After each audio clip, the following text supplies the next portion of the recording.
Hi, welcome to the session. Today, we're going to talk about configuring your calendar with the CRM.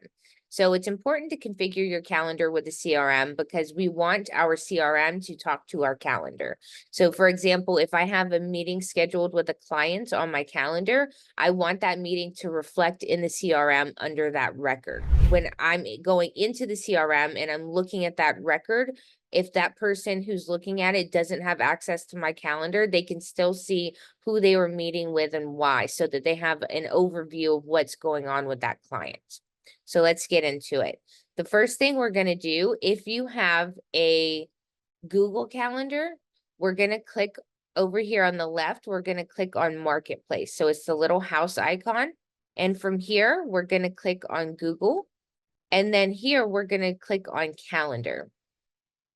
So this is how we're going to authenticate the Google Calendar. So we're just going to sign in, just like we did for the email.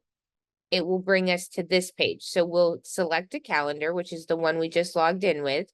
And then we want the two-way sync. So we want the CRM to talk to our calendar, and we want our calendar to talk to the CRM. And then we'll click next, and then we'll save it. So that is going to be if you are using Google Calendar. If you're using Zoho Calendar, it's going to be different. So for Zoho Calendar, we're going to start off in the Zoho Calendar, not the CRM. So we'll click the gear icon on the right-hand side, and then we're going to go down to App Calendars. And you'll see Zoho CRM is one of the options. So we'll select an organization, and then we're going to click Sync Now. And now your Zoho Calendar is synced with the CRM. So just remember, if it's Google, you're doing it from the CRM. If it's Zoho Calendar, you're doing it from the calendar.